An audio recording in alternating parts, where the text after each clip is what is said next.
ನಮಸ್ತೆ ಸ್ನೇಹಿತರೆ, welcome to food is ಅಡ್ಡ ಯೂಟ್ಯೂಬ್ ಚಾನಲ್. ಸೊ ಇವತ್ತು ನಾವು ನಿಮಗೆ ಒಂದು ಒಳ್ಳೆ ಈವ್ನಿಂಗ್ ಸ್ನ್ಯಾಕ್ಸ್ ರೆಸಿಪಿನ ತೋರಿಸ್ಕೊಡ್ತಾ ಇದ್ದೀವಿ. ಸೊ ಅದೇನೇ ಬ್ರೆಡ್ ಆಮ್ಲೆಟ್. ಸೊ ತುಂಬ ಜನ ಈವ್ನಿಂಗ್ ಸ್ನ್ಯಾಕ್ಸ್ಗೆ ಬ್ರೆಡ್ ಆಮ್ಲೆಟ್ ತಿನ್ನೋದಕ್ಕೆ ಇಷ್ಟಪಡ್ತಾರೆ, ಹಾಗೂ ಕೆಲವರು ಲೈಟಾಗಿ ಡಿನ್ನರ್ ಮಾಡೋರಂತೂ ಡಿನ್ನರ್ಗೂ ಕೂಡ ಈ ಬ್ರೆಡ್ ಆಮ್ಲೆಟನ್ನೇ ಯೂಸ್ ಮಾಡ್ತಾರೆ. ನೋಡಿ, ಸಿಂಪಲ್ಲಾಗಿ ಒಂದು 3 ಮೊಟ್ಟೆ, ಒಂದು 4 ಬ್ರೆಡ್ ಪೀಸ್ ಇದ್ದರೆ ಸಾಕು. ನೀವು ಮನೇಲೇ ಹೋಟೆಲ್ ಸ್ಟೈಲಲ್ಲೇ ಬ್ರೆಡ್ ಆಮ್ಲೆಟನ್ನು ಮಾಡಿಕೊಂಡು ತಿನ್ಬೋದು.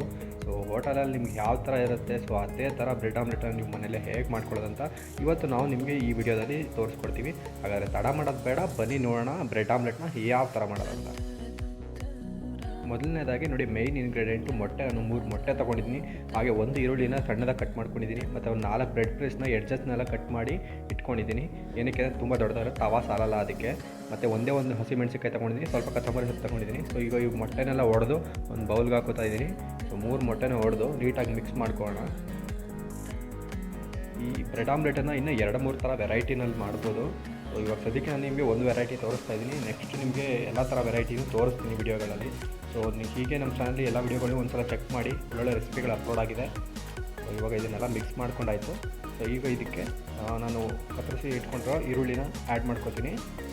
ಈರುಳ್ಳಿ ಮತ್ತು ಹಸಿಮೆಣಸಿನ್ಕಾಯಿ ಸಣ್ಣದಾಗಿ ಕಟ್ ಮಾಡ್ಕೊಂಡಿದ್ದೀನಿ, ಮತ್ತು ಕೊತ್ತಂಬರಿ ಸೊಪ್ಪು. ಸೊ ಇಷ್ಟನ್ನು ಹಾಕ್ಕೊಂಡು ನೀಟಾಗಿ ಒಂದು ಸಲ ಮಿಕ್ಸ್ ಮಾಡ್ಕೊಳ್ಳೋಣ. ಸೊ ಇವಾಗ ಒಂದು ಅರ್ಧ ಟೇಬಲ್ ಸ್ಪೂನಷ್ಟು ಚಿಲ್ಲಿ ಪೌಡರು, ಒಂದು ಅರ್ಧ ಟೇಬಲ್ ಸ್ಪೂನಷ್ಟು ಗರಂ ಮಸಾಲ ಪೌಡರು, ಮತ್ತು ಒಂದು ಅರ್ಧ ಟೇಬಲ್ ಸ್ಪೂನಷ್ಟು ಸಾಲ್ಟು. ಸೊ ಇಷ್ಟನ್ನು ಹಾಕಿ ನೀಟಾಗಿ ಮಿಕ್ಸ್ ಮಾಡ್ಕೊಳ್ಳೋಣ. ನೀಟಾಗಿ ಎಲ್ಲ ಒಂದು ಸಲ ಮಿಕ್ಸಪ್ ಆಗಿಬಿಡಲಿ. ನೀಟಾಗಿ ಎಷ್ಟು ನೀವು ನೀಟಾಗಿ ಮಿಕ್ಸ್ ಮಾಡ್ತೀರೋ ಅಷ್ಟೇ ಚೆನ್ನಾಗಿ ಬರುತ್ತೆ ಆಮ್ಲೆಟು. ಸೊ ನೀಟಾಗಿ ಒಂದು ಸಲ ಮಿಕ್ಸ್ ಮಾಡ್ಕೊಬಿಡಿ. ನೋಡಿ, ಈ ಥರ ಒಂದು ಒಳ್ಳೆ ಕನ್ಸಿಸ್ಟೆನ್ಸಿ ಬರಬೇಕು. ಸೊ ನೋಡಿ, ಇದಾಗಿದೆ. ಸೊ ಇವಾಗ ಒಂದು ತವಾಗೆ ನಾನು ಒಂದು 2 ಟೇಬಲ್ ಸ್ಪೂನಷ್ಟು ಎಣ್ಣೆನ ಹಾಕೋತಾ ಇದ್ದೀನಿ. ಸೊ ಎಣ್ಣೆ ಫುಲ್ ಸ್ಪ್ರೆಡ್ ಮಾಡ್ಕೊಬಿಡಿ, ತವಾ ಫುಲ್ಲು. ಸೊ ಸ್ಪ್ರೆಡ್ ಆದಮೇಲೆ, ಎಣ್ಣೆ ಚೆನ್ನಾಗಿ ಕಾದ್ಮೇಲೆ ನೋಡಿ, ಇವಾಗ ಏನು ಬ್ರೆಡ್ ಆಮ್ಲೆಟ್ ರೆಡಿ ಮಾಡ್ಕೊಂಡಿದ್ದೆ ಮೊಟ್ಟೆನ, ಸೊ ಅದನ್ನು ನಾನು ಹಾಕ್ತಾಯಿದ್ದೀನಿ. ಸೊ ಈ ಥರ ಸ್ಪ್ರೆಡ್ ಮಾಡ್ಕೊಳ್ಳಿ.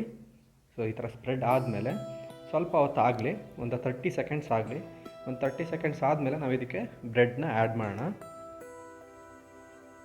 ಅದ್ರ ಜೊತೆಗೆ ನಾನು ಇಲ್ಲಿ ಸ್ವಲ್ಪ ಚಿಲ್ಲಿ ಫ್ಲೇಕ್ಸ್ನ ಮೇಲ್ಗಡೆ ಹಾಕ್ತಾಯಿದ್ದೀನಿ. ಇದು ಆಪ್ಷನಲ್ಲಿ ಬೇಕಾದರೆ ಹಾಕೋಬೋದು, ಇಲ್ಲಾಂದರೆ ನೀವು ಒಂದು ಹಸಿಮೆಣಸಿಕಾಯಿನ ಎಕ್ಸ್ಟ್ರಾ ಹಾಕೊಂಡ್ರೂ ಆಗುತ್ತೆ, ಅಂತಂದರೆ ಇಲ್ಲ. ಸೊ ಇವಾಗ ನಾನು ಕಟ್ ಮಾಡಿ ಇಟ್ಟಿರೋ ಬ್ರೆಡ್ ಪೀಸ್ಗಳನ್ನ ನೋಡಿ, ಈ ಥರ ಹಿಂದೆ ಮುಂದೆ ಎಲ್ಲ ನೀಟಾಗಿ ಅದಕ್ಕೆ ಮೊಟ್ಟೆ ಆಗಬೇಕು. ಸೊ ಆ ಥರ ಮಾಡಿ ಮಾಡಿ ಸ್ಪ್ರೆಡ್ ಮಾಡ್ತಾಯಿದ್ದೀನಿ.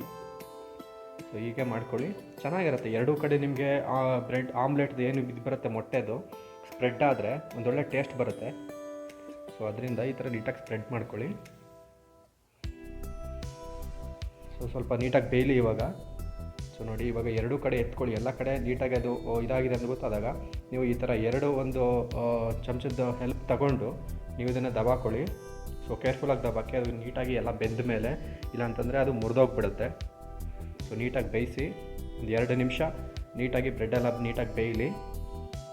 ಸೊ ನೋಡಿ, ಇವಾಗ ಇದನ್ನು ನಾನು ಫೋಲ್ಡ್ ಮಾಡ್ತೀನಿ. ಸೇಮ್ ನಿಮಗೆ ಅಂಗಡಿಗಳಲ್ಲಿ ಮತ್ತು ಹೋಟೆಲ್ಗಳಲ್ಲಿ ನೀವು ತೊಗೊಂಡಾಗ ಯಾವ ಥರ ನೀಟಾಗಿ ಕಟ್ ಮಾಡಿಕೊಡ್ತಾರೆ, ಸೊ ಅದೇ ಥರ ನೀವು ಮನೇಲೇ ಮಾಡ್ಕೊಬೋದು. ನೋಡಿ, ಈ ಥರ ನೀಟಾಗಿ ಕಟ್ ಮಾಡ್ಕೊಳ್ಳಿ. ಸೊ ಈಗ ನಾನು ಮತ್ತೆ ಇದನ್ನು ಇನ್ನೊಂದೊಂದು ಪೀಸ್ ಮಾಡ್ತೀನಿ ನೀಟಾಗಿ.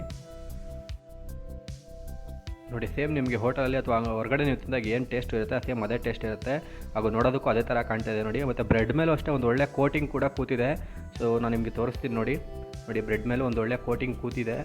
ಸೊ ಚೆನ್ನಾಗಿರುತ್ತೆ. ಸೊ ನೀವು ಟ್ರೈ ಮಾಡಿ, ಹೇಗಾಯ್ತು ಅಂತ ಕಮೆಂಟ್ ಮಾಡಿ ತಿಳಿಸಿ. ನಿಮಗೆ ಈ ರೆಸಿಪಿ ಇಷ್ಟ ಆಗಿದ್ದರೆ ಲೈಕ್ ಮಾಡಿ, ಶೇರ್ ಮಾಡಿ, ಹಾಗೆ ನಮ್ಮ ಚಾನಲ್ಗೆ ಸಬ್ಸ್ಕ್ರೈಬ್ ಆಗಿ. ಧನ್ಯವಾದಗಳು ಫ್ರೆಂಡ್ಸ್, ಥ್ಯಾಂಕ್ ಯು.